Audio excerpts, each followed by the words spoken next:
La pluie martelait les fenêtres de Sunshine Home, tandis que Nathan Mitchell desserrait sa cravate avec un soupir las. Un autre jour, une autre transaction de plusieurs millions de dollars a été conclue. Le succès était devenu une routine, presque banale. À 38 ans, il avait tout ce que l'argent pouvait acheter, mais quelque chose d'essentiel restait absent de sa vie. En jetant un coup d'œil à sa montre, Nathan remarqua qu'il était 19h30. La tension dans la salle de réunion le serrait toujours comme l'humidité à l'extérieur.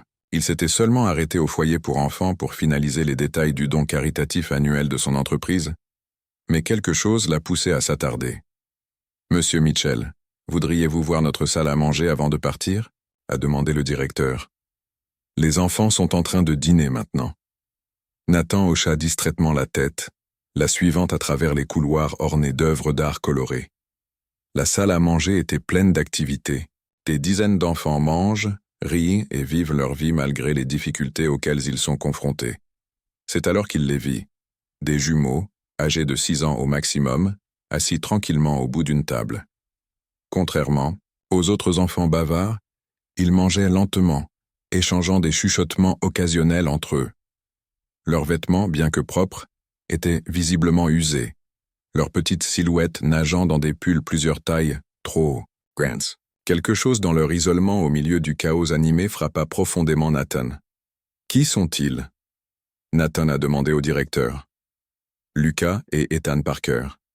Ils ne sont pas résidents ici. Ils participent à notre programme parascolaire pendant que leur tante travaille tard à l'hôpital. » Un instinct qu'il ne pouvait pas expliquer attira Nathan vers eux. Les garçons levèrent les yeux à l'unisson, alors que son ombre tombait sur leur table. Des yeux bruns identiques rencontrèrent son regard avec un calme surprenant pour des enfants si jeunes.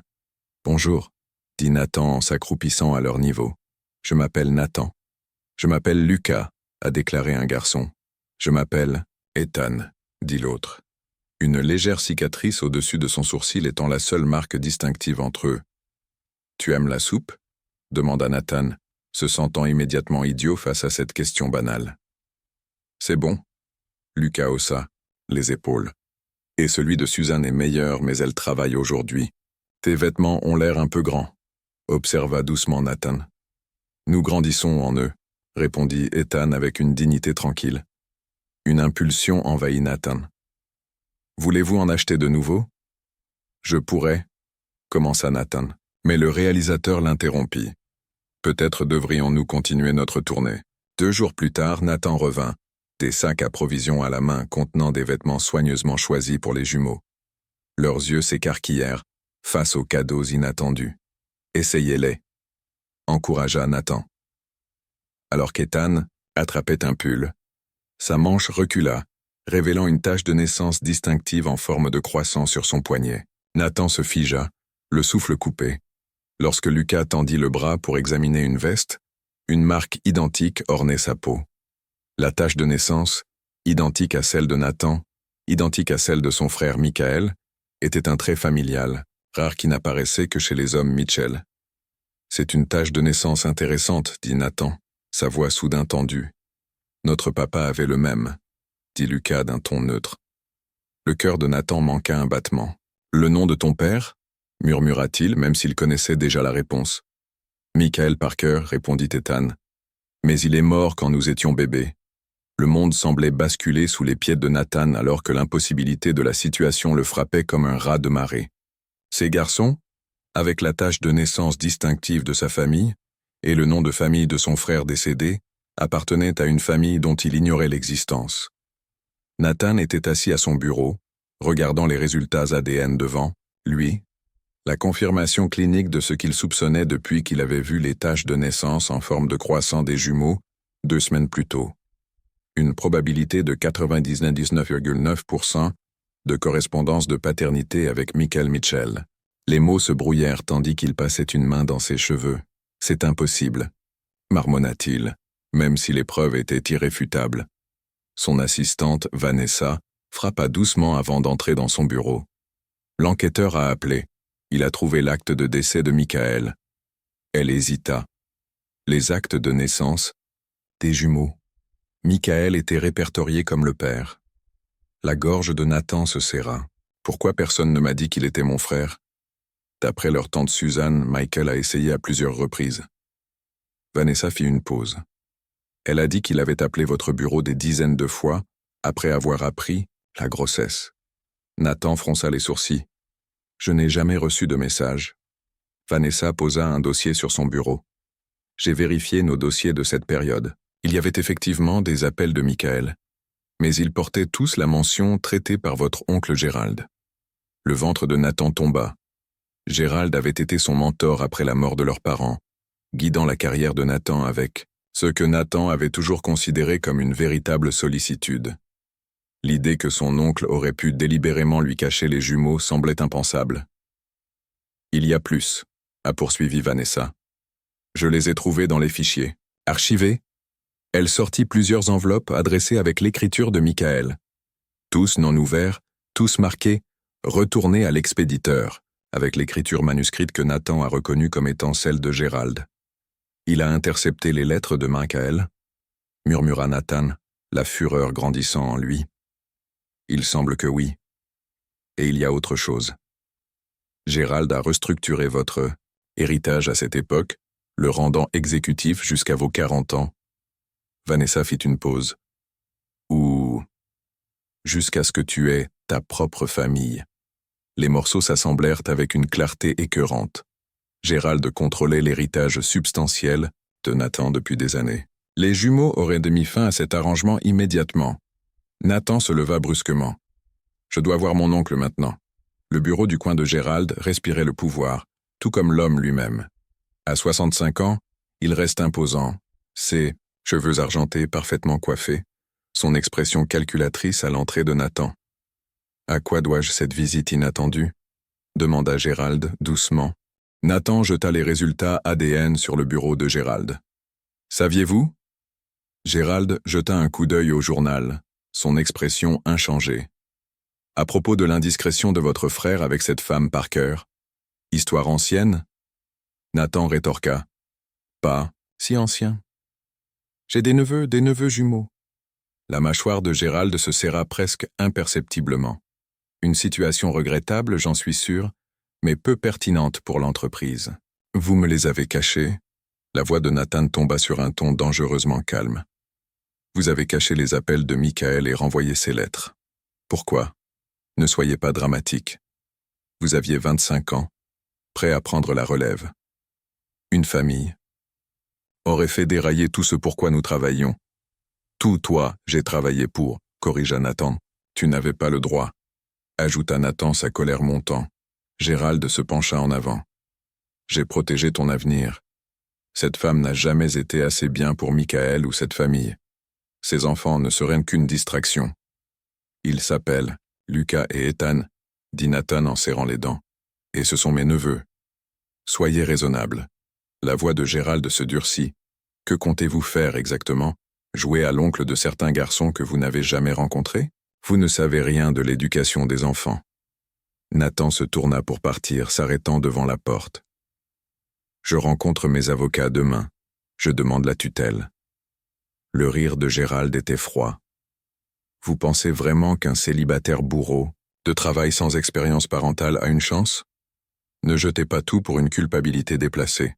Regarde-moi, répondit Nathan en fermant la porte derrière lui. La résidence Parker était modeste, une sorte de petite maison d'artisan avec de la peinture bleue délavée et un jardin bien entretenu. Nathan était assis dans sa voiture, de luxe, les mains moites alors qu'il répétait quoi dire. Ce n'était pas une négociation commerciale, c'étaient ses neveux. Après 3 respirations profondes, il s'approcha enfin de la porte. Une femme aux yeux fatigués, vêtue de blouse, répondit. « Suzanne Parker, la tante des jumeaux. Monsieur Mitchell, dit-elle avec raideur, les garçons sont ravis de vous voir. » À l'intérieur, Lucas et Ethan bondirent vers lui, s'arrêtant juste, avant de s'embrasser, l'incertitude se lisant sur leurs visages identiques. « Tu es venu ?» s'exclama Lucas. « J'ai promis que je le ferais. » Nathan s'accroupit à leur niveau. « J'ai apporté quelque chose pour toi. » Il remit à chaque garçon une petite boîte contenant des pendentifs boussoles en argent. Ton père, mon frère, en avait un comme celui-ci, donc tu trouveras toujours ton chemin. Les jumeaux échangèrent des regards, avant de placer soigneusement les chaînes autour de leur cou. Le genre de communication muette dont Nathan se souvenait entre lui et Michael. Suzanne regardait avec des yeux vigilants. « Ils ont des devoirs. Puis-je aider ?» demanda Nathan. 30 minutes plus tard, il s'est retrouvé entouré de feuilles, d'exercices mathématiques, et a découvert qu'expliquer les fractions à des enfants de 6 ans était plus difficile que n'importe quelle présentation en salle de conférence. Ce n'est pas ainsi que Madame Harper nous montre, corrigea patiemment Ethan, démontrant la méthode utilisée par leur professeur. Le téléphone de Nathan sonnait à plusieurs reprises. 12 appels manqués de Gérald, 4 de son équipe de direction. Il l'a fait taire. Lorsque les garçons disparurent pour se laver pour le dîner, Suzanne étudia Nathan attentivement. « Ce n'est pas un jeu, Monsieur Mitchell. Ils ont déjà trop perdu. Je sais, je veux faire partie de leur vie, » dit doucement Nathan. « En permanence ?» Son expression se durcit. « Tu veux dire emporte-les ? Je ne suis pas là pour les prendre. Je suis là pour les partager. Ils méritent de connaître la famille de leur père. » Avant que Suzanne ne puisse répondre, son téléphone s'est allumé avec un SMS de Vanessa. Urgence. Gérald a déposé une objection légale en invoquant un conflit de tutelle. Avocat en attente au bureau. Suzanne remarqua sa distraction. Votre vraie vie vous appelle, Monsieur Mitchell. Lucas et Ethan n'ont pas besoin d'une autre déception. Nathan a mis son téléphone dans sa poche. C'est ma vraie vie maintenant, Madame Parker. Je ne vais nulle part. Les jumeaux revinrent, Lucas tirant la manche de Nathan. « Peux-tu revenir demain ? Nous construisons des volcans pour la science. » Pour la première fois depuis des années, Nathan savait exactement à quelle place il appartenait. Demain et tous les jours suivants, si vous me le permettez. La semaine suivante a apporté des défis inattendus. Nathan avait du mal à équilibrer les réunions du matin avec les retours à l'école, les révisions de propositions en fin de soirée et les histoires au coucher. « Tu fais mal », rigola Lucas, regardant Nathan lutter pour préparer les déjeuners. « Désolé, mon pote. Je n'ai jamais fait ça auparavant, » admit Nathan, essayant une fois de plus de séparer le yaourt du sandwich. « Madame Harper dit que la pratique rend parfait », proposa utilement Ethan. La première conférence parents-enseignants de Nathan lui a présenté Catherine Harper, posée, compatissante et clairement aimée des jumeaux. Elle regarda avec un amusement mal dissimulé tandis que Nathan fouillait parmi les questions standards. « Les garçons parlent constamment de toi », dit-elle quand ils eurent fini. « C'est un progrès. » Le téléphone de Nathan sonna. Encore. Gérald. Il l'a ignoré. « Écoutez. » Madame Harper baissa la voix.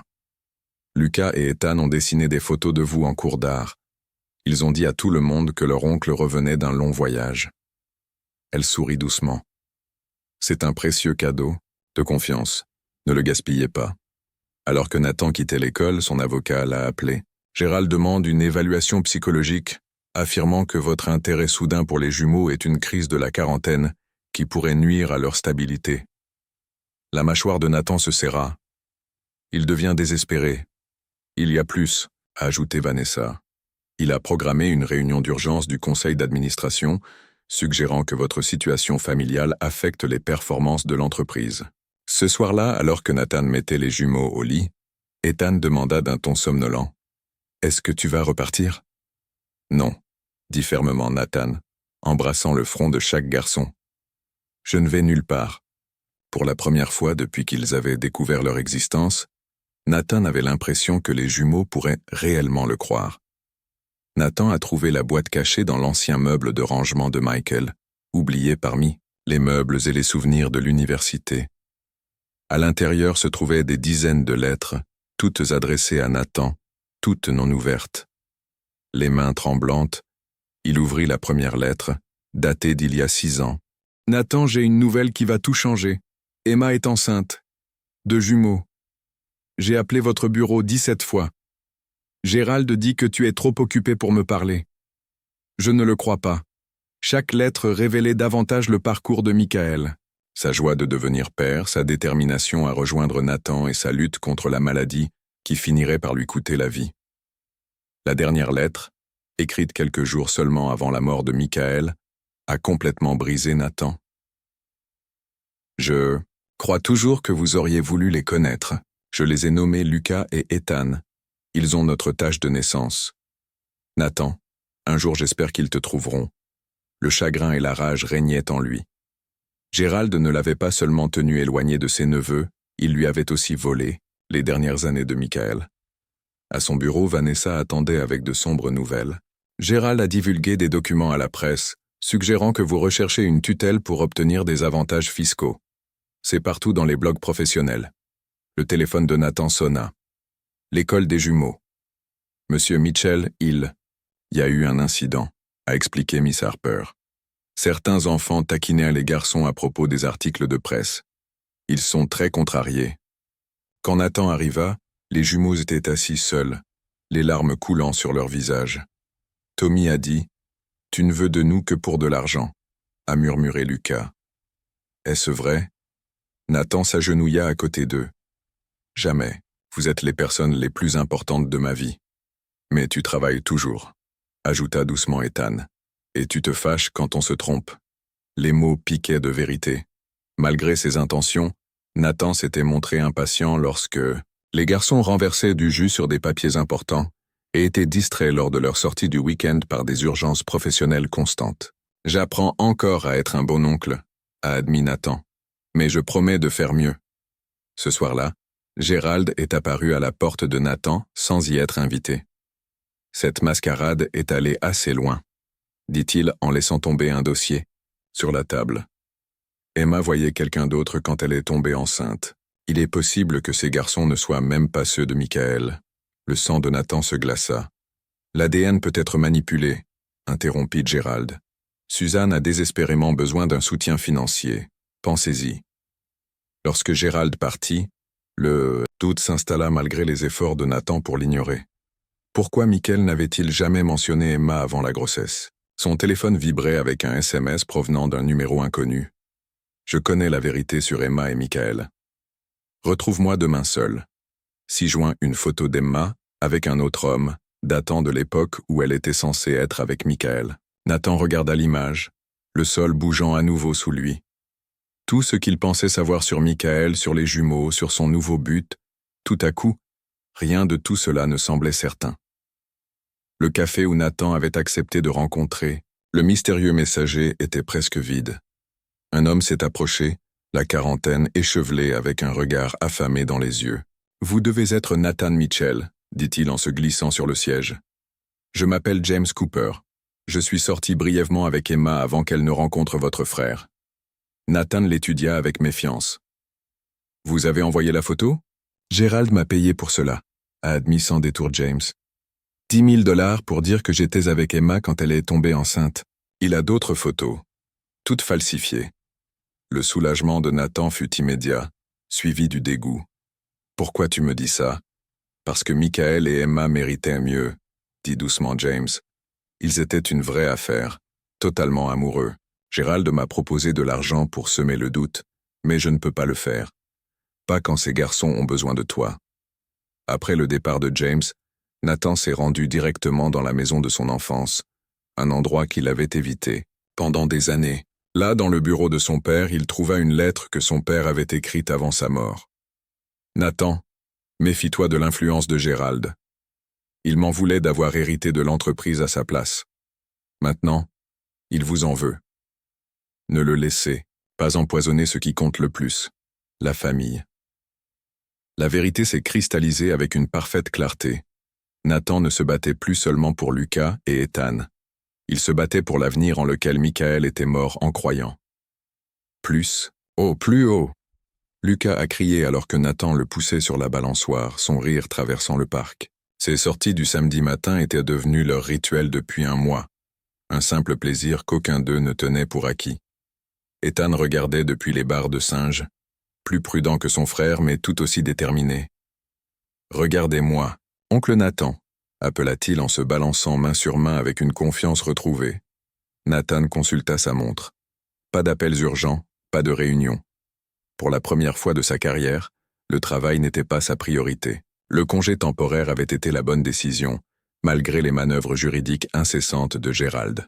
« Faites attention », appela Nathan, alors que Lucas se lançait de la balançoire, son cœur bondissant dans sa gorge, jusqu'à ce que le garçon atterrisse en toute sécurité, souriant triomphalement. « Tu t'inquiètes trop », dit une voix derrière lui. Nathan se tourna pour trouver Suzanne qui les regardait, son expression plus douce qu'il ne l'avait vue auparavant. Les dernières semaines avaient progressivement fait fondre la glace entre eux, alors qu'elle était témoin de son véritable engagement envers les jumeaux. De vieilles habitudes, a admis Nathan. Comment s'est passé votre quart de travail? Longtemps, les yeux de Suzanne suivirent les garçons avec une vigilance exercée. Ils ont l'air heureux. Nathan hocha la tête, notant la question tacite dans sa voix. Ils le sont, avec nous deux. Ils se sont assis sur un banc pendant que les jumeaux jouaient à proximité, naviguant prudemment sur le nouveau territoire. De la coparentalité. Suzanne a partagé des histoires qui ont comblé des lacunes cruciales dans la compréhension de Nathan des premières années des garçons. Lucas déteste les orages, se cache sous le lit à chaque fois, a-t-elle expliqué. Ethan est allergique aux fraises, et ils dorment tous les deux avec la lumière du couloir allumée. Chaque détail était précieux pour Nathan. Un autre fil. Conducteur le reliant au neveu qu'il commençait tout juste à connaître. Michael a fait ça pour eux, dit Suzanne en lui tendant une petite boîte en bois sur laquelle sont gravées les initiales des jumeaux. Pour leurs dents de lait, leurs récompenses scolaires, des choses importantes. La gorge de Nathan se serra. Il a toujours été doué avec ses mains. Il parlait constamment de toi, admit doucement Suzanne. Même lorsqu'il était le plus en colère contre les appels restés sans réponse, il n'a jamais cessé de croire que vous feriez un jour partie de leur vie. Plus tard dans l'après-midi, Nathan et les jumeaux étaient assis dans son bureau, à domicile récemment rénové, désormais transformé en salle de jeu.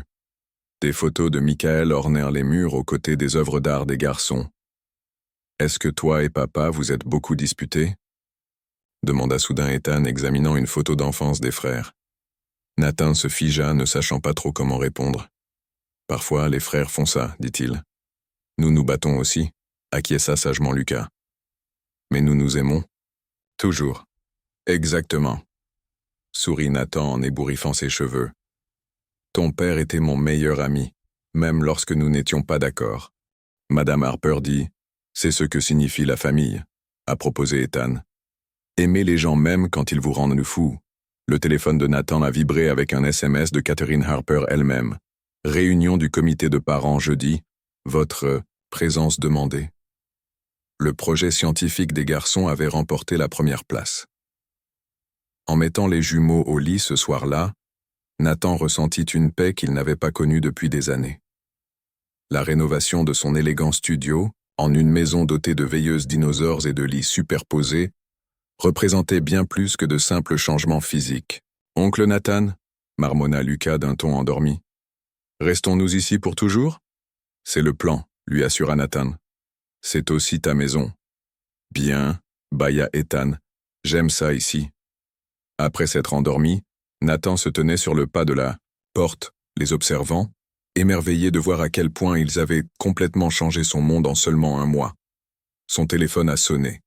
Un email de son avocat. Gérald avait déposé une autre requête, remettant cette fois en question la stabilité financière de Nathan après sa démission temporaire. Nathan coupa le téléphone, sa résolution se durcissant. Gérald avait peut-être la compagnie pour le moment, mais Nathan avait trouvé quelque chose de bien plus précieux chez les fils de son frère.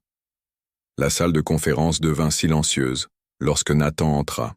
14 visages sévères se tournèrent vers lui, Gérald en bout de table, un sourire satisfait jouant sur ses lèvres. « Heureux que tu puisses nous rejoindre, neveu, » dit-il avec un air suffisant. Nous discutions juste de l'avenir de l'entreprise. Nathan s'était précipité hors de la pièce de théâtre des jumeaux, portant toujours le bouton « Je suis un oncle fier » qu'Ethan avait insisté pour qu'il porte. La réunion d'urgence du conseil d'administration, convoquée à son insu, ressemblait au point culminant de la partie d'échecs élaborée de Gérald. « De quoi s'agit-il » demanda Nathan. Le président du conseil d'administration s'éclaircit, la gorge. Compte tenu des développements récents, nous avons voté pour prolonger officiellement votre congé, avec effet immédiat. Les mots frappèrent Nathan comme un coup physique. Pour quelle raison? Gérald fit glisser un document sur la table. Le départ des comptes Carlton a déclenché un effet domino. Nous avons perdu 4 clients majeurs. Le stock est en baisse de 17%. Des clients que vous avez poussés à partir. Nathan répliqua, la colère montant. C'est une accusation sérieuse. Gérald a répondu calmement. Avez-vous des preuves? Nathan ne le savait pas, et ils le savaient tous les deux. Avant qu'il ait pu répondre, son assistante frappa et entra, le visage pâle. « Je suis désolée, mais tu dois voir ça », murmura-t-elle en tendant sa tablette à Nathan. À l'écran, il y avait une nouvelle de dernières heures. Querelle de famille Mitchell. La bataille pour la garde du PDG pour la richesse, pas pour l'amour. Il était accompagné d'un faux email, apparemment envoyé par Nathan à son avocat, discutant du potentiel d'héritage des jumeaux. « C'est un mensonge », dit Nathan en serrant les dents. « Je n'ai jamais écrit ça. » Gérald feignit l'inquiétude. « L'horodatage correspond à celui de votre première rencontre avec les garçons. Peut-être avez-vous oublié ?» Le téléphone de Nathan sonna. « Suzanne. L'école a appelé, » dit-elle, la voix cassante de colère. Un journaliste a tendu une embuscade aux garçons avec des questions sur l'argent et l'héritage. Lucas se cache dans la salle de bain et Ethan a frappé un autre enfant qui les taquinait. « Je pars maintenant », dit Nathan, se dirigeant déjà vers la porte. « Nous n'avons pas fini », lui cria Gérald. Nathan se retourna, s'adressant à l'ensemble, du conseil. « Oui, nous le sommes. Mes neveux ont besoin de moi. C'est ce qui compte. » À l'école, Catherine Harper attendait devant le bureau principal, l'air grave. « Le directeur pense qu'il serait préférable que vous n'assistiez pas à la sortie scolaire de demain, » dit-elle doucement. Certains parents ont exprimé leurs inquiétudes. « Tu ne crois pas à ces conneries, n'est-ce pas ?» demanda Nathan désespérément. L'hésitation de Catherine était une réponse suffisante. « Je veux te croire, Nathan. Mais les preuves, » elle fit une pause. « Des preuves fabriquées par Gérald. » Nathan l'interrompit. « Tu m'as vu avec les garçons. Tu sais que je les aime.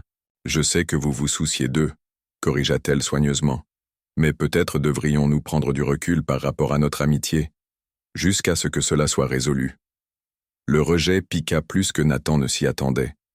Le soir, il était assis seul dans la chambre des jumeaux, entouré des figurines de dinosaures et des livres d'histoire qui étaient devenus sa nouvelle routine. Les garçons restaient avec Suzanne ce soir.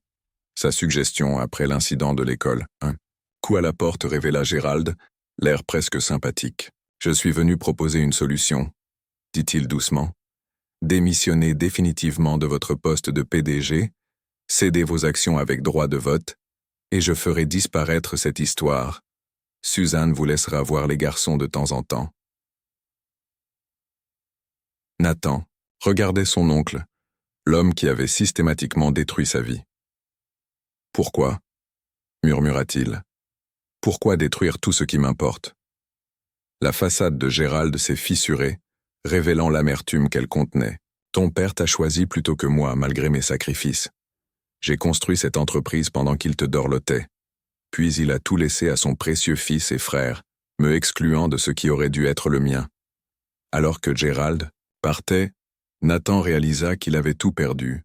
Sa compagnie, la confiance des jumeaux, le soutien de Catherine et l'avenir en lequel il avait commencé à croire. La photo de Michael le regardait, le sourire de son frère lui rappelant douloureusement tout ce qu'il n'avait pas réussi à protéger. Nathan était assis seul dans la maison de son enfance, un endroit qu'il avait évité pendant des années. Des draps recouvraient les meubles, et des souvenirs se cachaient dans chaque ombre. Après avoir tout perdu, il s'était retiré dans le seul endroit que Gérald ne pouvait pas toucher, la modeste maison que ses parents possédaient avant leur sort. Succès commercial. Une semaine s'était écoulée depuis que son monde avait implosé. Aucun appel des jumeaux, aucune réponse à ses textes expliquant les emails fabriqués. Les tentatives de son avocat pour contrer le récit de Gérald se sont heurtées à chaque fois à des murs de briques. Nathan sortit la boîte en bois que Suzanne lui avait donnée, traçant les initiales Lucas et Ethan, gravées par la main de Michael. À l'intérieur se trouvaient des dessins d'enfance, de minuscules bracelets d'hôpital et une clé USB qu'il n'avait pas remarquée auparavant. Ses mains tremblaient lorsqu'il le connectait à son ordinateur portable. Des fichiers vidéo sont apparus. Michael enregistre des messages pour les futures étapes de ses fils. Nathan a cliqué sur un intitulé Pour quand tu demandes de mes nouvelles? Le visage de Michael remplissait l'écran, plus mince que dans les souvenirs de Nathan, mais avec le même sourire chaleureux. Lucas, Ethan, si vous regardez ça, vous vous demandez probablement qui était votre père. Je suis désolé de ne pas pouvoir être là pour vous le dire moi-même. La gorge de Nathan se serra alors que Michael continuait. Ton oncle Nathan et moi avons grandi dans cette maison. Nous avons construit des forts dans le jardin, appris à faire du vélo sur cette colline. Il roulait toujours plus vite, mais j'étais plus prudent, tout comme vous deux. Lucas, mon petit casse-cou, et Ethan, mon planificateur attentionné. Michael a parlé directement à la caméra comme s'il avait une conversation à travers le temps. Je veux que tu connaisses ton oncle. Il est têtu et travaille trop dur, mais il a le plus grand cœur. Quand tu le trouveras, et je sais que tu le feras, donne-lui du temps. Il apprendra à donner la priorité à la famille, tout comme notre père nous l'a appris. Nathan arrêta la vidéo, le chagrin et la détermination s'affrontant en lui. Il erra dans les pièces silencieuses et se retrouva finalement dans l'ancien bureau de son père. La photo de famille sur le bureau montrait des moments plus heureux. Nathan a 10 ans, ses parents souriants, Gérald légèrement écarté, l'expression illisible. Sur un coup de tête, Nathan ouvrit le tiroir du bureau de son père et y trouva d'anciens dossiers professionnels, des documents familiaux et une enveloppe scellée qui lui était adressée avec l'écriture de son père. À l'intérieur se trouvait une lettre datée de 2 jours avant la crise cardiaque mortelle de son père. Nathan, je crains que l'influence de Gérald sur toi ne devienne malsaine.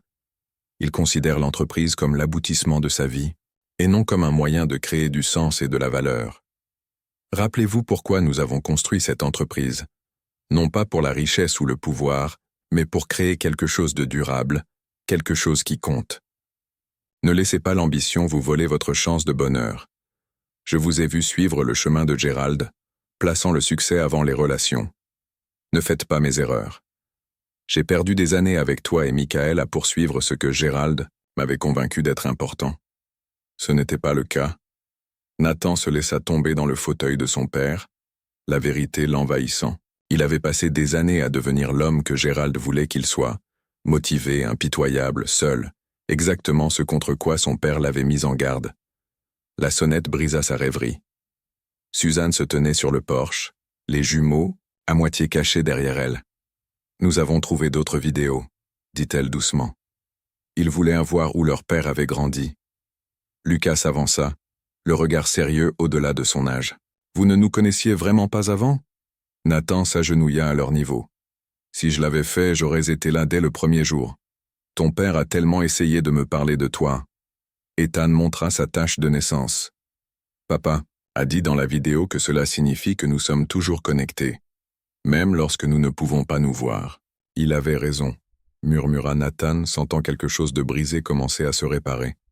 Alors qu'ils exploraient la maison ensemble, Nathan fit un vœu silencieux. Il récupérerait ce qui comptait vraiment, non pas son entreprise, mais la confiance de ses neveux. Catherine Harper regardait les papiers dans ses mains, l'air grave.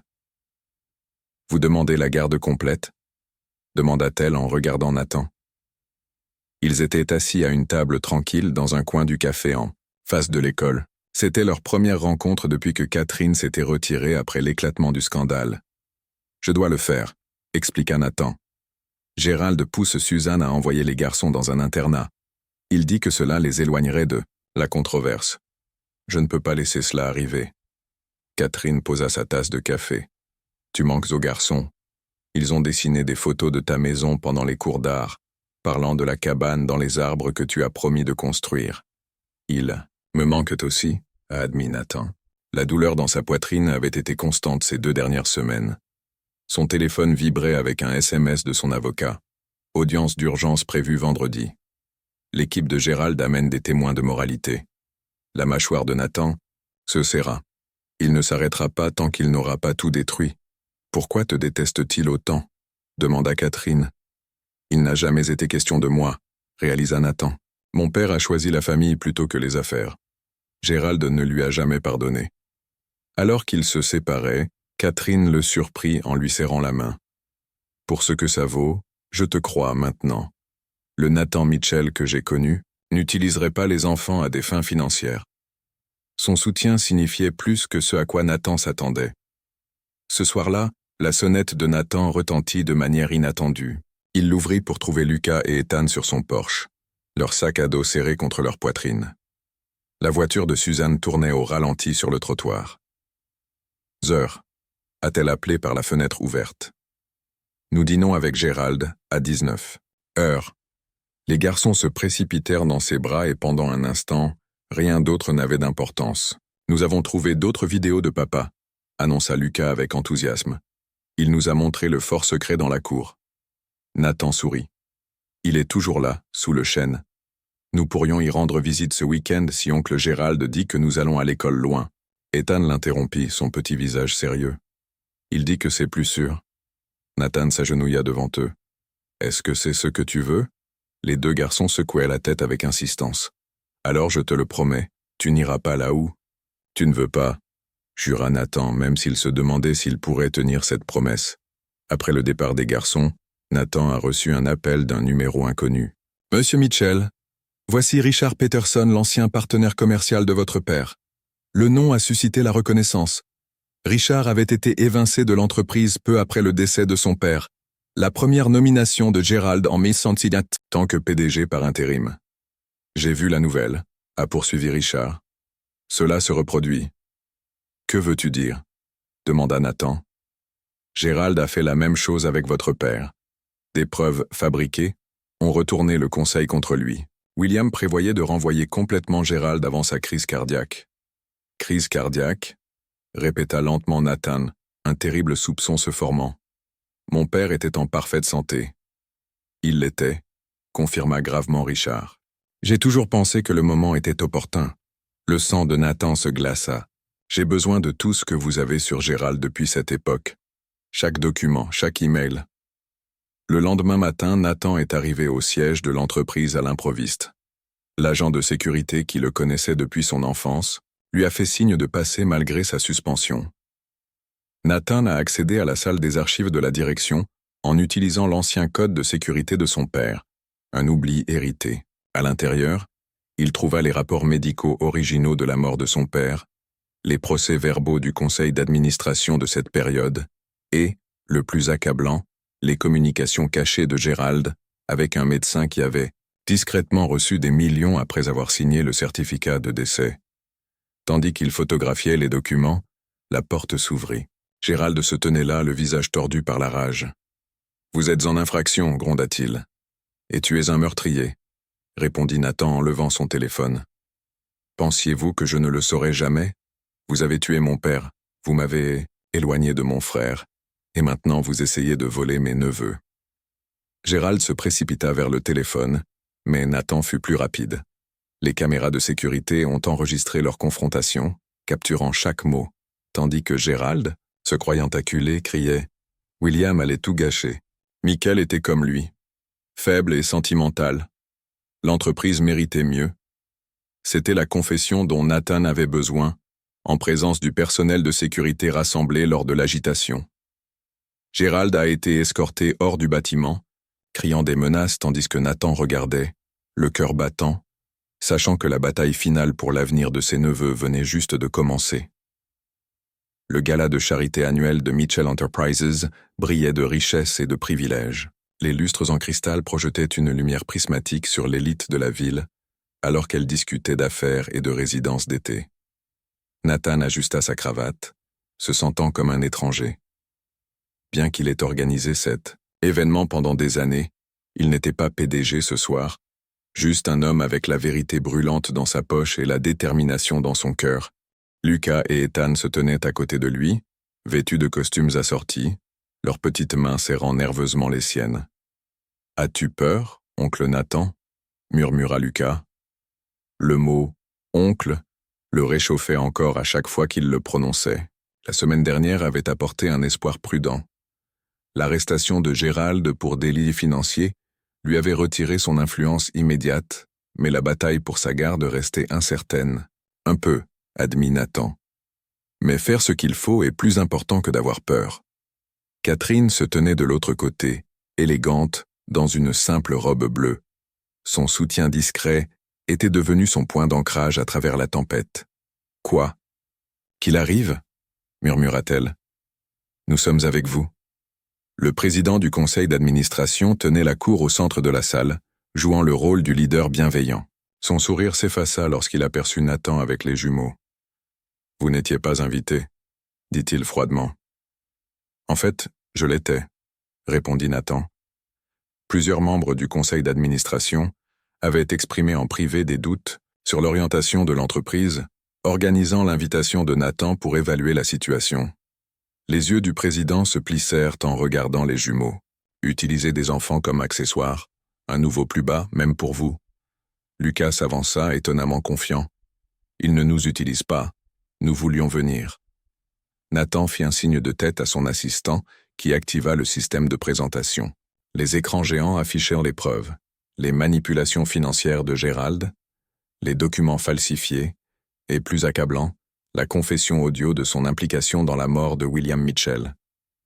Pendant 8 ans, s'est adressé Nathan à la foule stupéfaite, Gérald Montgomery m'a empêché de connaître les fils de mon frère. Ces documents prouvent qu'il a fabriqué des preuves pour retourner Suzanne Parker contre moi. Des halètements se répercutèrent dans la pièce, alors que Nathan continuait. Il a manipulé les clients pour qu'ils abandonnent l'entreprise, obligeant le conseil d'administration à me révoquer. Nathan fit une pause, sa voix se renforçant. Je ne suis pas ici pour récupérer ma position. Je suis ici parce que mon père a fondé cette entreprise dans un but que Gérald a enterré.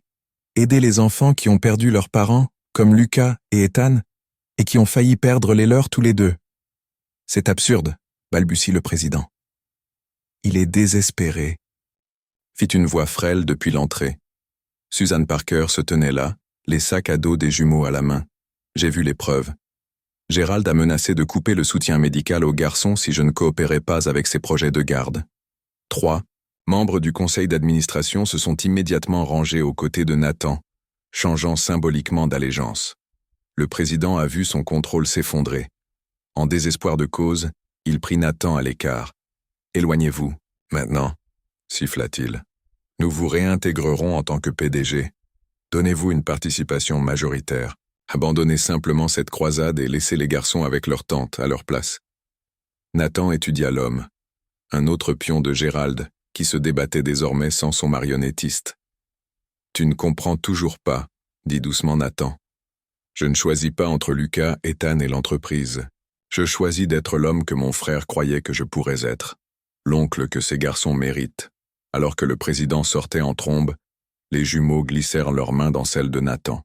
« Vous nous avez choisis, » dit Ethan, émerveillé dans sa voix. Chaque fois que Nathan promettait en le soulevant dans ses bras, c'était comme si le monde se mettait en place. Le directeur principal du conseil d'administration s'est approché. « Nous devons parler de l'avenir, de Mitchell Enterprises. » Nathan hocha la tête, mais resta concentré sur les sourires des garçons, la véritable mesure de son succès. Plus tard dans la nuit, alors qu'il mettait les jumeaux épuisés dans leur lit dans leur chambre chez lui, Lucas demanda d'un ton endormi. « Restons-nous avec toi pour toujours maintenant ? » « C'est le plan, » dit Nathan en lissant ses cheveux.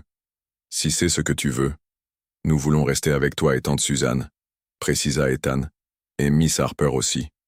Nathan sourit en pensant à Catherine qui attendait en bas.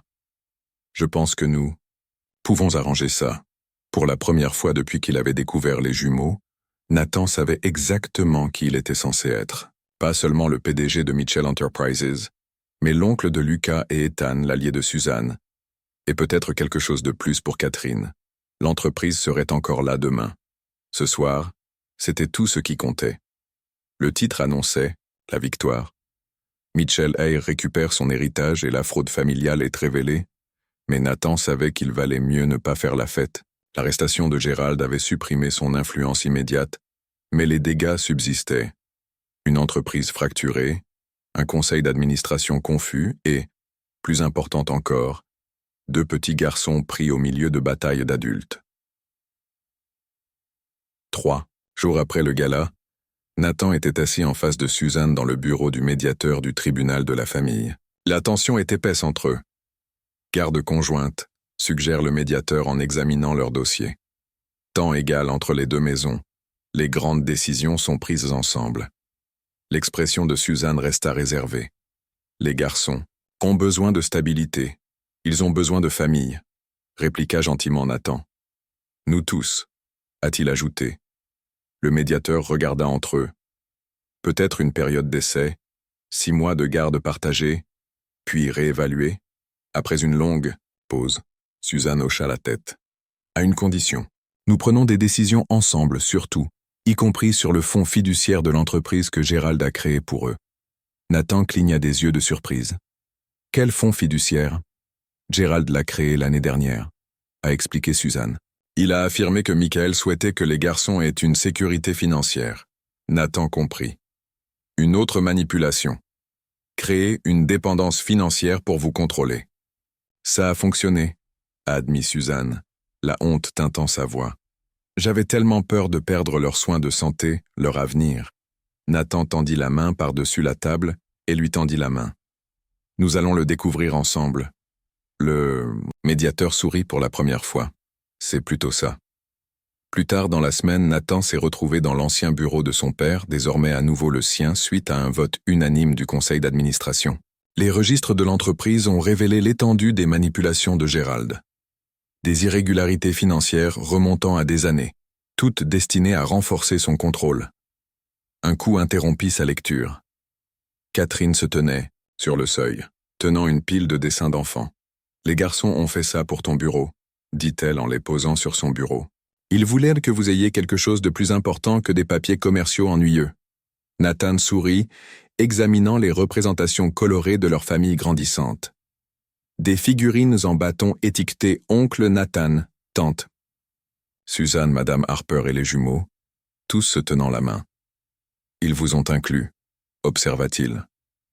Les joues de Catherine se colorèrent légèrement. « J'ai passé beaucoup de temps avec eux et avec toi. » Le moment s'étendit entre eux, rempli de possibilités. Son téléphone est interrompu par un texto de Suzanne.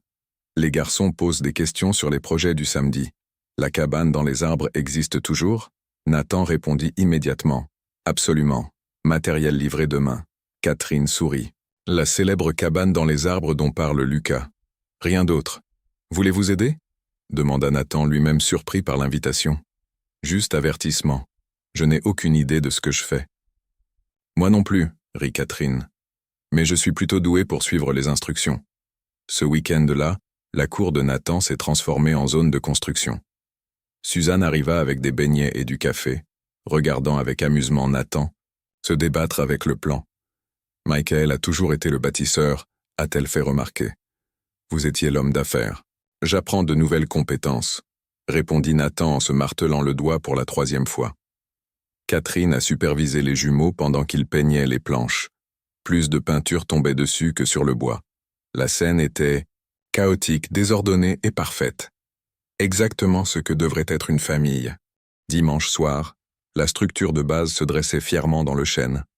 Pas parfait, définitivement déséquilibré, mais construit avec amour. Alors que les jumeaux grimpaient dans leur création, Nathan se tenait entre Catherine et Suzanne, les regardant avec fierté. « Nous avons bien fait, dit doucement Suzanne. Nous l'avons fait, acquiesça Nathan, sa main trouvant naturellement celle de Catherine.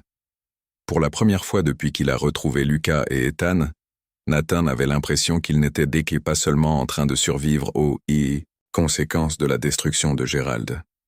Il construisait quelque chose de nouveau, quelque chose de plus fort. L'entreprise guérirait, les batailles juridiques seraient résolues. Mais cette belle et imparfaite famille qu'ils étaient en train de créer était l'héritage qui comptait vraiment. Nathan regardait les rapports trimestriels, les chiffres, défilant devant ses yeux. 3 mois après avoir repris son poste de PDG, Mitchell Enterprises se remettait lentement des dégâts causés par Gérald. La confiance des clients revenait, les cours des actions se stabilisaient, mais la véritable victoire se déroulait en dehors de la salle du conseil d'administration. Aujourd'hui a marqué une étape importante, l'audience sur la garde qui allait finaliser leur arrangement. Fini les accords temporaires ou les périodes d'essai. Aujourd'hui, le tribunal reconnaîtrait ce qu'ils savaient déjà. Lucas et Ethan méritèrent l'amour de toute leur famille. La salle d'audience était calme pendant que Nathan, Suzanne et Catherine attendaient. Les jumeaux étaient assis entre eux inhabituellement discrets dans leurs blazers bleus assortis. Et si le juge ne comprend pas, murmura Ethan, exprimant la peur qu'ils partageaient tous. Elle le fera, lui assura Nathan, même si son propre cœur battait à tout rompre.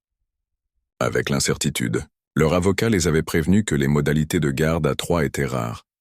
Nathan comme tuteur principal, Suzanne avec de nombreuses visites, et Catherine font de plus en plus partie de leur vie quotidienne.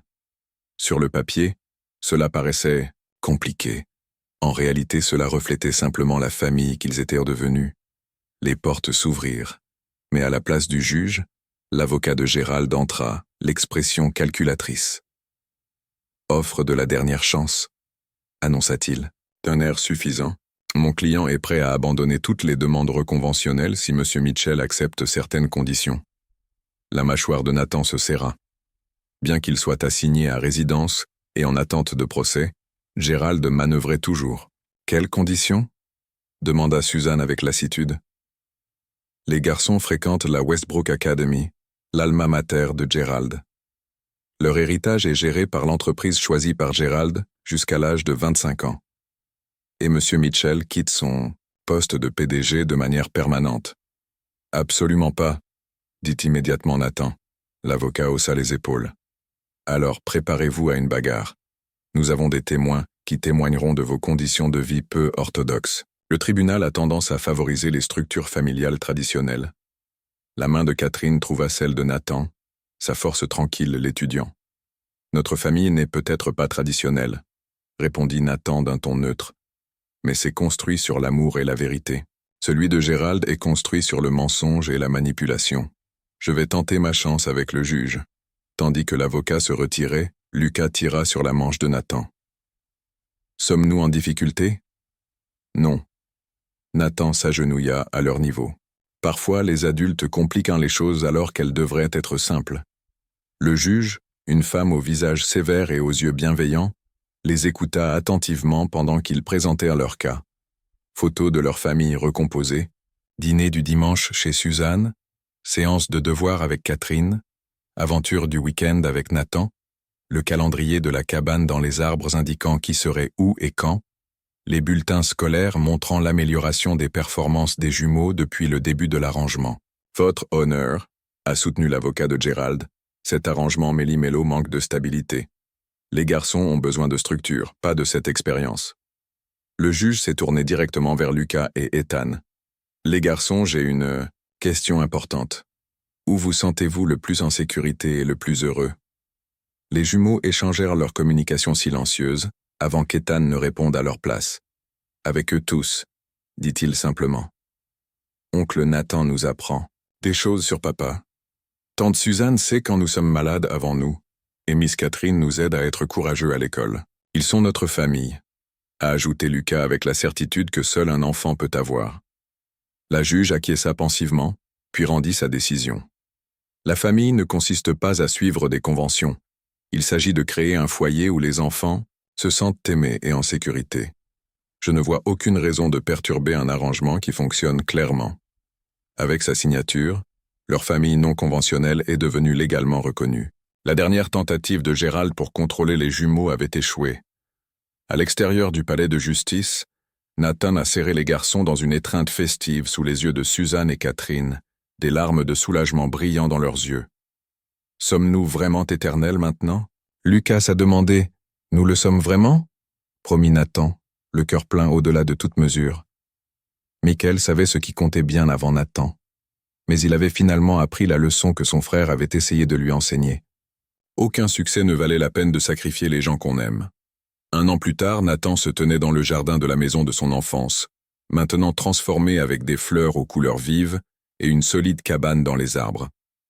Les rires remplissaient l'air alors que Lucas et Ethan poursuivaient leur nouveau chiot, Buddy à travers l'herbe fraîchement coupée.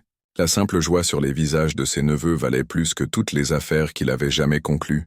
« Besoin d'un coup de main avec ça ?» demanda Catherine en entrant sur la terrasse où Nathan préparait des cupcakes pour la fête d'anniversaire des jumeaux. « S'il te plaît ?» sourit-il, la rapprochant pour un rapide baiser. Leur relation s'était épanouie naturellement au cours de l'année écoulée, bâtie sur une dévotion partagée envers les garçons et des moments de calme volés entre les courses à l'école et les histoires au coucher. « Je n'arrive pas à croire qu'ils ont 7 ans aujourd'hui, » s'émerveilla Nathan, regardant les jumeaux démontrer à Suzanne à quelle hauteur ils pouvaient se balancer. « Michael serait fier », dit doucement Catherine en suivant son regard. « De nous tous. » Nathan hocha la tête, sa main touchant instinctivement la photo encadrée de Michael qui tenait une place d'honneur dans leur salon.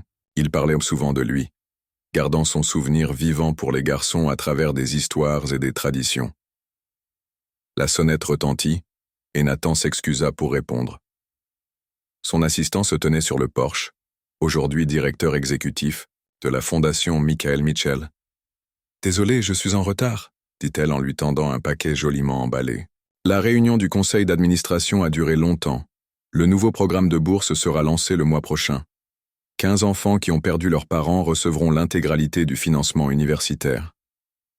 Nathan sentit une chaleur familière se répandre dans sa poitrine. La fondation s'est développée au-delà de ses espoirs les plus fous, aidant des centaines de familles au cours de sa première année. L'héritage de Michael s'est perpétué d'une manière que Nathan n'aurait jamais pu imaginer. « Des nouvelles de Gérald » demanda prudemment son assistant. Nathan secoua la tête. Son oncle avait été condamné à 12 ans de prison pour délit financier. L'enquête sur la mort de William Mitchell était en cours. Des lettres occasionnelles arrivaient aux jumeaux. Des tentatives timides et maladroites de connexion que Nathan n'encourageait ni n'empêchait. Ils méritent de prendre leurs propres décisions concernant leur famille lorsqu'ils seront plus âgés, a déclaré Nathan. « Oncle Nathan, viens voir ce que nous avons fait », appela Lucas depuis la cour, désignant fièrement une fresque murale élaborée à la craie recouvrant le patio. La création colorée représentait toute leur famille élargie, des personnages, en bâton avec d'énormes sourires se tenant devant une maison avec une cabane dans les arbres. Alors que Nathan admirait leurs œuvres, son téléphone sonna avec une alerte. Il baissa les yeux, puis se figea. « Qu'est-ce que c'est » demanda Catherine en remarquant son expression. « Gérald » dit doucement Nathan lui montrant l'écran. « Il a fait appel et il intente une action en justice pour obtenir le droit de visite des garçons. » Le visage de Catherine pâlit. « Peut-il faire ça ?»« Légalement, oui, » répondit Nathan.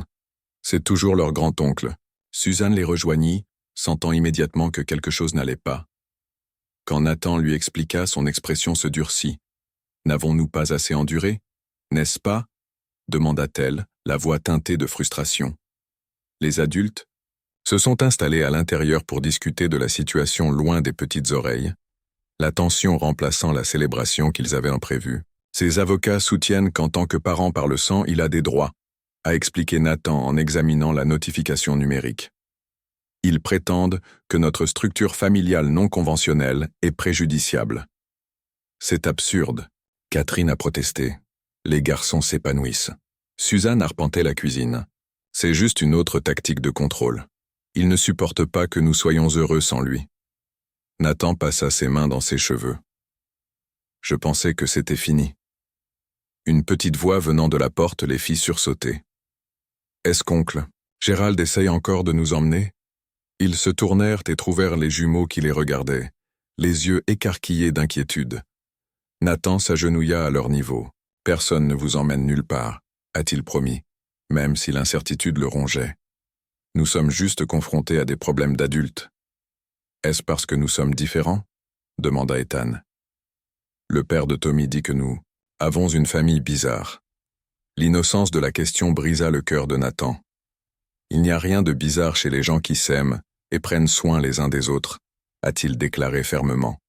Les familles sont de toutes formes et de toutes tailles. Comme un puzzle avec différentes pièces. Exactement, suggéra Lucas. Catherine les rejoignit, passant un bras autour de chaque garçon. Et nos pièces s'emboîtent parfaitement. Suzanne a bouclé leur cercle. Peu importe ce qui arrive, nous y faisons face ensemble. C'est ce que signifie la famille. Plus tard dans la nuit, une fois la fête terminée et les jumeaux endormis sous leur veilleuse en forme d'étoile, les adultes se sont rassemblés sur le porche. Les mentions légales restaient entre eux, une ombre sur leur journée par ailleurs. Parfaite. Nous pourrions lutter contre cela, avait suggéré l'avocat de Nathan au téléphone. Mais ce sera compliqué. Gérald a toujours des relations. De l'argent est mis de côté pour les batailles juridiques. Nathan regarda Catherine et Suzanne, les femmes qui étaient devenues des éléments essentiels de sa vie et de celle des garçons. Je n'ai pas peur du combat, dit-il doucement. Mais j'en ai marre que les garçons soient pris entre deux feux. Catherine lui prit la main. Quoi que tu décides, je suis avec toi. Suzanne acquiesça. Nous tous ensemble. Alors que la lune se levait au-dessus de leur maison, Nathan prit une décision. Gérald en avait assez pris d'eux. Des années avec Michael, près d'1 an avec les jumeaux. Ils ne prendraient pas leur paix maintenant. Demain apporterait de nouveaux défis, mais ce soir, veillant sur les garçons endormis qui avaient changé sa vie, Nathan savait qu'ils affronteraient tout ce qui arriverait avec la force de la famille, qu'ils avaient rebâtie. Non conventionnel, imparfait et plus fort que n'importe quelle menace juridique. La salle d'audience était plus calme que ce à quoi Nathan s'attendait pour un moment aussi crucial. Gérald était assis de l'autre côté de l'allée, diminué dans sa combinaison de prisonnier, mais rayonnant toujours de l'arrogance qui le définissait depuis des décennies. Ses yeux froids et calculateurs suivirent Lucas et Ethan alors qu'ils entraient avec Suzanne. 6 mois de bataille juridique avaient abouti à cette dernière audience sur le droit de visite de Gérald. 6 mois de déposition, de témoins de moralité et d'évaluation psychologique pour les jumeaux. 6 mois passés à expliquer à des enfants de 7 ans pourquoi le grand-oncle dont ils se souvenaient à peine voulait les voir maintenant. « Tous, levez-vous », annonça l'huissier, à l'entrée du juge Martinez, le même juge qui avait approuvé leur garde 1 an plus tôt. Nathan se leva, la main de Catherine fermement dans la sienne. Leur avocat les avait avertis de se préparer à l'une ou l'autre issue. Gérald avait embauché la meilleure équipe, juridique possible, arguant que les liens familiaux ne devraient en pas être rompus malgré son incarcération. Avant de commencer, a déclaré le juge Martinez en examinant le dossier. J'aimerais parler avec Lucas et Ethan en privé dans mes appartements. Le cœur de Nathan s'emballa alors que les jumeaux suivirent le juge et l'avocat des enfants nommés par le tribunal. Ils avaient préparé les garçons du mieux qu'ils pouvaient, en leur expliquant qu'ils devaient simplement dire la vérité sur leurs sentiments. Tout ira bien, murmura Catherine, même si l'inquiétude obscurcissait ses yeux. 1 heure plus. Tard, les jumeaux revinrent, solennels mais posés. Le juge Martinez la suivit, l'expression illisible. Après avoir examiné toutes les preuves et parlé directement avec les enfants, a-t-elle commencé, j'ai pris ma décision concernant la pétition de Gérald Mitchell pour le droit de visite. La salle d'audience retint son souffle. Nathan remarqua, Gérald se penchait en avant, l'anticipation inscrite sur son visage. Monsieur Mitchell, a poursuivi le juge. Votre requête est rejetée. L'explosion de Gérald fut immédiate et explosive. C'est ridicule, c'est ma famille. Monsieur Mitchell, a poursuivi le juge avec fermeté. La famille se gagne par l'amour et la confiance, pas seulement par le sang. Les enfants n'ont exprimé aucun désir de contact, et après avoir examiné votre historique de manipulation, je ne trouve aucune raison d'outrepasser leurs souhaits. Le regard de Gérald croisa celui de Nathan, la haine brûlant dans ses yeux. « Ce n'est pas fini », a-t-il sifflé alors que les gardes s'approchaient pour l'escorter. « En fait, » répondit doucement Nathan, « c'est vrai. À l'extérieur ?» Du palais de justice, les jumeaux se précipitèrent vers le parc de l'autre côté de la rue, le poids de la procédure glissant déjà de leurs petites épaules. « Qu'avez-vous dit au juge ?» Suzanne leur a demandé avec curiosité.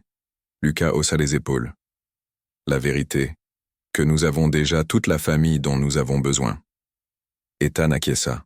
« Et cet oncle Gérald ne nous a jamais envoyé de carte d'anniversaire jusqu'à ce qu'il veuille quelque chose. » Nathan échangea un regard surpris avec Catherine.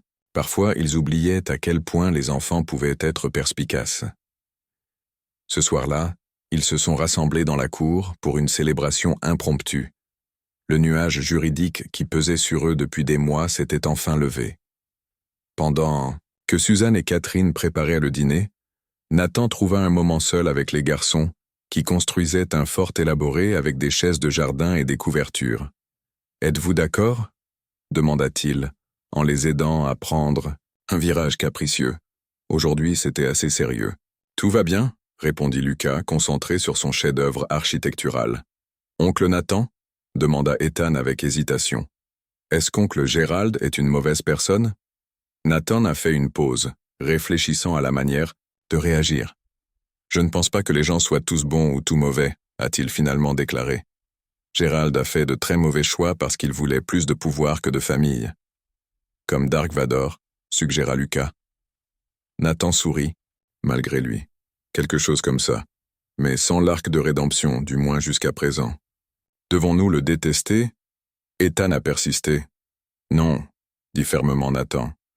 Vous n'êtes pas obligé de détester qui que ce soit, mais vous n'êtes pas non plus obligé de laisser les gens qui vous ont blessé réintégrer votre vie. Le garçon semblait satisfait de cette réponse, retournant à la construction de leur fort avec une énergie renouvelée. Cette nuit-là, après que les jumeaux se soient endormis, Nathan trouva Catherine sur la balançoire, en train de regarder les étoiles. « Penny pour tes pensées » dit-il en la rejoignant. « Je pensais à la famille » répondit-elle en se blottissant contre lui.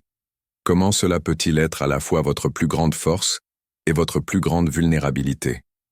Nathan hocha la tête, comprenant parfaitement. Gérald n'a jamais compris que la force vient de la connexion et non du contrôle. « Et maintenant » demanda Catherine. « Pensez-vous qu'il arrêtera un jour d'essayer de contrôler les choses? Peut-être pas, admit Nathan. Mais son pouvoir sur nous a disparu. Nous avons construit quelque chose de plus fort que son amertume. » Comme pour ponctuer ses propos, Suzanne apparut avec un plateau de café. Leur relation de coparentalité s'était transformée en une profonde amitié, les trois adultes unis par leur amour pour les jumeaux. « Vers la liberté », proposa Suzanne en levant sa tasse. « En famille », a ajouté Catherine. « À Michael », termina doucement Nathan. Qui aurait cru que nous nous retrouverions tous sous les étoiles? Leur cellule familiale improbable étant achevée, ils se sont permis de croire que le pire était peut-être derrière eux, que la guérison pouvait enfin commencer sans les ombres du passé. À l'intérieur, les jumeaux dormaient paisiblement, leurs rêves libérés des salles d'audience et des grands-oncles, remplis plutôt de cabanes dans les arbres et d'aventures, de chiots, exactement comme l'enfance devrait l'être. « Salut, oncle Nathan », appela Lucas, se balançant sans crainte depuis la tyrolienne que Nathan avait installée entre la cabane dans les arbres et le chêne robuste à l'extrémité de la cour. Catherine l'observait nerveusement d'en bas, prête à le rattraper en cas de besoin. « Mon tour ensuite », intervint Ethan, rebondissant d'excitation malgré sa prudence habituelle. 2 ans s'étaient écoulés depuis la confrontation au palais de justice avec Gérald. 2 années de paix, de croissance, et le beau chaos d'élever des jumeaux qui avaient maintenant 9 ans et débordèrent d'énergie. L'arrière-cour qui avait autrefois accueilli de sombres conversations sur des batailles juridiques résonnait désormais de rires et d'aventures. Nathan a sécurisé l'atterrissage de Lucas avant d'aider Ethan à mettre le harnais. Son téléphone sonna dans sa poche. Un message de Suzanne annonçant qu'elle arriverait plus tôt pour le barbecue du week-end. Leur emploi du temps coparental avait évolué vers un rythme confortable, les garçons partageant leur temps entre la maison de Nathan et l'appartement de Suzanne, situé à quelques pâtés de maison. « Attention à cet atterrissage, mon pote », appela Nathan alors qu'Ethan se lançait sur la ligne avec un courage retrouvé. Catherine a applaudi son arrivée réussie, sa bague de fiançailles reflétant le soleil de l'après-midi. « Avez-vous vu cela, Miss Catherine ?» Ethan rayonnait. Même si Nathan et elle seraient remariés dans 3 mois, le garçon utilisait encore occasionnellement son ancien titre, une habitude datant de leurs premiers jours ensemble. « Bien sûr, vous devenez plus courageux chaque jour. » Elle sourit en lissant ses cheveux soufflés par le vent. Nathan les regardait, avec une plénitude dans le cœur qui le surprenait encore. La vie qu'il s'était bâtie n'avait rien à voir avec celle qu'il avait imaginée avant de trouver les jumeaux. C'était plus compliqué, plus bruyant et infiniment plus significatif. La sonnette interrompit ses pensées. Suzanne est arrivée avec Buddy, qui restait avec elle pendant la réparation de leur clôture. Le chien bondit vers les garçons, les renversant presque dans son enthousiasme. « Comment s'est déroulée la réunion de fondation ?» demanda Suzanne en aidant Catherine à disposer les plateaux sur la table extérieure. « Productif », répondit Nathan. « Nous élargissons le programme de bourse pour inclure des services de conseil. » La fondation Michael Mitchell était devenue le projet passionné de Nathan, canalisant son sens des affaires vers quelque chose qui aurait rendu son frère fier. Chaque enfant qu'ils ont aidé avait envie d'honorer la mémoire de Michael. Alors, qu'ils se préparaient pour le dîner, le téléphone de Nathan sonna et le numéro de son avocat clignota sur l'écran. Un frisson le parcourut malgré la chaleur de la soirée. « Tout va bien » demanda Catherine en remarquant son expression. Je ne suis pas sûr, répondit-il en s'éloignant pour répondre à l'appel. À son retour, son visage était illisible. Nathan? Demanda Suzanne. Qu'est-ce que c'est? Nathan prit une profonde inspiration. Gérald est mort hier. Crise cardiaque en prison. La nouvelle a atterri lourdement dans la paisible cour. Même si Gérald avait été absent de leur vie depuis la décision du tribunal, son ombre n'avait jamais complètement disparu. Devrions-nous le dire aux garçons? Demanda doucement Catherine. Nathan regardait Lucas et Ethan jouer avec Buddy, leur visage illuminé d'une joie innocente. Oui, mais pas aujourd'hui. Laissez-leur passer. Cet après-midi parfait. Plus tard dans la nuit, après que les jumeaux se soient endormis, les adultes se sont rassemblés sur le porche arrière pour analyser la nouvelle. Je ne sais pas ce que je ressens, a admis Nathan. Soulagement, tristesse. C'était toujours. Mon oncle, c'est compliqué, dit Catherine en lui serrant la main. Il a causé tellement de douleur, mais il faisait toujours partie de la famille. Suzanne hocha la tête pensivement. Les garçons pourraient aussi avoir des sentiments mitigés, a-t-elle ajouté. Ils se souviennent à peine de lui, mais ils comprennent ce qu'il a essayé de faire. Michael saurait quoi dire, murmura Nathan. En fait, dit Suzanne, je pense qu'il l'a déjà fait. Elle fouilla dans son sac et en sortit une enveloppe usée. J'ai trouvé ceci alors que je nettoyais mon unité de stockage. Il vous est adressé, de la part de Michael. Nathan accepta l'enveloppe avec des mains tremblantes. À l'intérieur, se trouvait une lettre datée de quelques semaines seulement avant la mort de Michael. Nathan, si tu lis ceci, alors notre oncle têtu t'a enfin parlé de mes garçons. J'ai essayé de te joindre à maintes reprises. Mais je comprends maintenant que Gérald ne le permettrait jamais. L'enjeu est trop important pour lui. Il ne me reste plus beaucoup de temps, mais j'ai besoin que vous sachiez quelque chose. Lieuba, pardon ne consiste pas à oublier le mal causé par quelqu'un. Il s'agit de ne pas laisser ce préjudice dicter votre avenir. Gérald ne comprendra jamais ce qui compte vraiment dans la vie. Ne laissez pas l'amertume envers lui vous consumer comme elle l'a consumé. Prends soin de mes fils. Parlez-leur de moi, du bon et du mauvais. Parlez-leur de nos aventures d'enfance et de nos erreurs stupides. Plus important encore, montrez-leur comment construire une vie basée sur l'amour, et non sur le pouvoir ou l'argent. Vous ferez des erreurs. Nous le faisons tous. Mais vous apprendrez comme moi à leur naissance. Être leur oncle vous apprendra, ce qui compte vraiment, tout comme être leur père me l'a appris. Jusqu'à ce qu'on se retrouve, Michael, Nathan essuya les larmes de ses yeux et passa la lettre à Catherine et Suzanne. Comment le savait-il?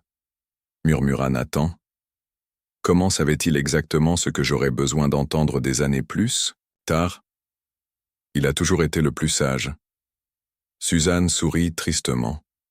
Alors que le clair de lune baignait la cour, mettant en valeur la cabane dans les arbres que Michael ne verrait jamais, et la famille qu'il avait d'une manière ou d'une autre contribué à créer, Nathan ressentit un sentiment d'accomplissement. La mort de Gérald a clôturé un chapitre douloureux, mais les paroles de Michael ont ouvert la possibilité de guérir même les blessures les plus profondes. Demain, il parlerait de Gérald au garçon. Il répondrait honnêtement aux questions et gérerait toutes les émotions qui surgiraient. Mais ce soir, veillant sur les enfants endormis qui avaient tout changé, Nathan se sentait enfin libéré du passé, prêt à embrasser l'avenir que leur improbable famille avait construit ensemble. 5 ans plus tard, Nathan se tenait dans la cour de ce qui avait été autrefois la maison de son enfance, aujourd'hui transformée au point de devenir méconnaissable. Le chêne qui abritait la première cabane des jumeaux soutenait désormais une structure plus élaborée construite par les garçons eux-mêmes, mettant en valeur leurs compétences et leur indépendance croissante. À 14 heures, la cour était remplie d'invités célébrant la remise des diplômes des jumeaux, amis de l'école, enseignants, voisins et familles élargies qu'ils avaient bâties au fil des années, tous se mêlaient sous le soleil de l'été. Nathan regardait avec fierté Lucas et Ethan se déplacer avec confiance à travers la foule, n'étant plus les enfants timides et incertains qu'il avait découverts à Sunshine Home. Ils ont tellement grandi, dit Catherine en le rejoignant avec un plateau de fruits frais. Son alliance tinta contre la sienne tandis qu'elle lui tendait une fraise. Parfois je n'arrive pas à croire que cela fait 7 ans, répondit Nathan, son regard suivant les garçons. Il ressemble chaque jour davantage à Michael. C'était vrai. Adolescents, les jumeaux avaient développé le même sourire en coin, le même froncement de sourcils pensifs lorsqu'ils se concentraient. Ils portaient toujours les taches de naissance en forme de croissant sur leurs poignets. Désormais portés avec fierté plutôt que cachés sous les manches, Suzanne s'approcha, appareil photo à la main. Photo de groupe près du chêne dans 5 minutes, annonça-t-elle. J'en veux un avec nous tous avant que Lucas n'enlève son appareil dentaire la semaine prochaine.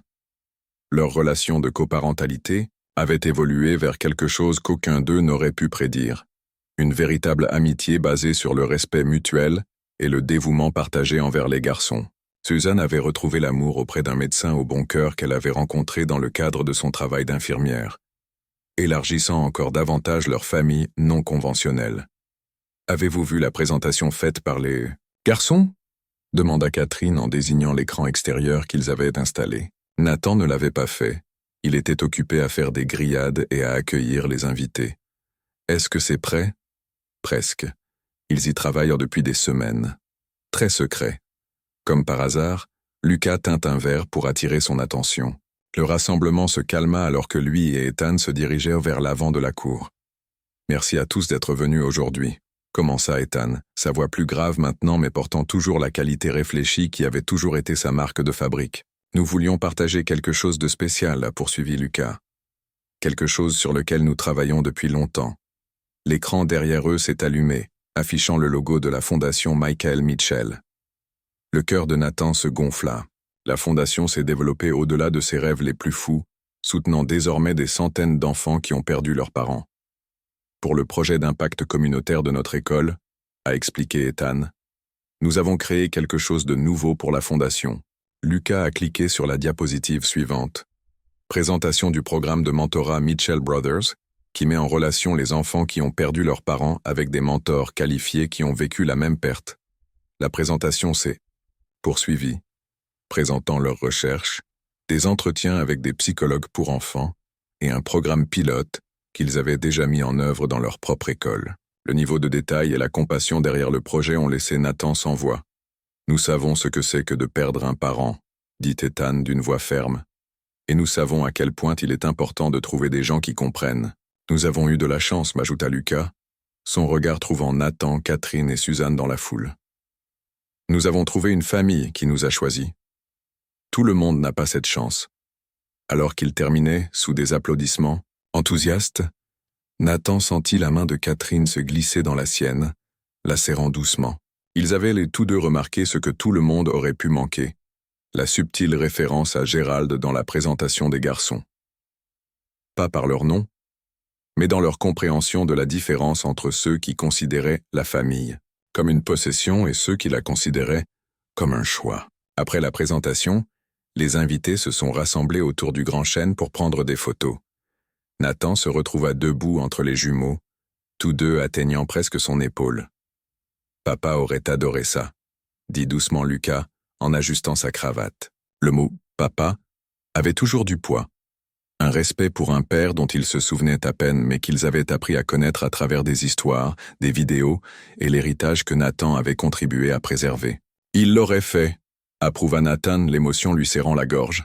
« Il aurait été si fier de vous deux. »« Oncle Nathan ?» demanda Ethan inhabituellement hésitant. « Nous avons réfléchi à quelque chose. Qu'est-ce qui préoccupe votre esprit ?» Les jumeaux échangèrent leur communication silencieuse, le lien entre eux plus fort que jamais. « Nous voulons visiter la tombe de l'oncle Gérald », dit finalement Lucas. La demande a pris Nathan au dépourvu. Il n'avait jamais manifesté d'intérêt pour Gérald auparavant, au-delà de la compréhension de son rôle dans leur histoire familiale compliquée. « Puis-je demander pourquoi ?» Nathan s'enquit soigneusement. « Pour dire merci », expliqua Ethan, voyant la confusion de Nathan. « S'il ne nous avait pas séparés au début, tu ne serais peut-être jamais devenu la personne qui pourrait vraiment être là pour nous. Ces erreurs nous ont rapprochés, » a ajouté Lucas. Pas comme il l'avait prévu, mais quand même. Nathan étudia leur visage, s'émerveillant de la sagesse qu'ils possédaient à 14 ans. La lettre de Michael était juste, dit-il doucement. Quelle partie ? demanda Ethan. La partie selon laquelle le pardon est un moyen de se libérer soi-même, pas la personne qui t'a blessé. Ce soir-là, Après le départ des invités, et après que la cour fut calme à l'exception du doux bruissement des feuilles de chêne, Nathan s'assit sur la balançoire du porche avec Catherine. Les jumeaux étaient à l'intérieur avec Suzanne et son mari, triant les cadeaux de fin d'études et planifiant leurs aventures estivales. Ils sont incroyables, n'est-ce pas? Catherine réfléchit. J'oublie parfois que ce ne sont encore que des enfants.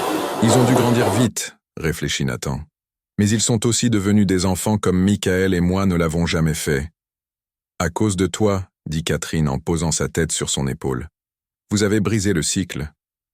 Nathan réfléchit au chemin qu'il avait mené jusqu'ici, d'un PDG ambitieux concentré uniquement sur l'entreprise à l'homme qu'il était devenu. L'ironie ne lui a pas échappé. Les tentatives de Gérald pour le garder éloigné des jumeaux avaient finalement permis à Nathan de découvrir ce qui comptait vraiment. Pas seulement moi, corrigea-t-il doucement. Nous tous. Vous, Suzanne, même la mémoire de Michael. Nous leur avons tous donné quelque chose de différent. Ils étaient assis dans un silence confortable, regardant les lucioles commencer à illuminer la cour. Par la fenêtre, ils pouvaient voir les jumeaux rire avec Suzanne, leurs gestes animés rappelant ceux de Michael dans ses moments les plus heureux. « Vous ai-je déjà parlé du jour où je les ai trouvés ?» demanda soudain Nathan. Catherine sourit. « Plusieurs fois, mais j'aimerais l'entendre à nouveau. Je m'arrêtais justement à Sunshine Home pour finaliser un don. Je n'avais pas l'intention de rester plus de 15 minutes. Juste une autre déduction fiscale, une autre obligation professionnelle. Non, et puis tu les as vus ?» insista Catherine. Et puis je les ai vus. Nathan hocha la tête. Deux petits garçons vêtus de vêtements trop grands, partageant un bol de soupe. Je ne savais pas qu'ils étaient les fils de Michael.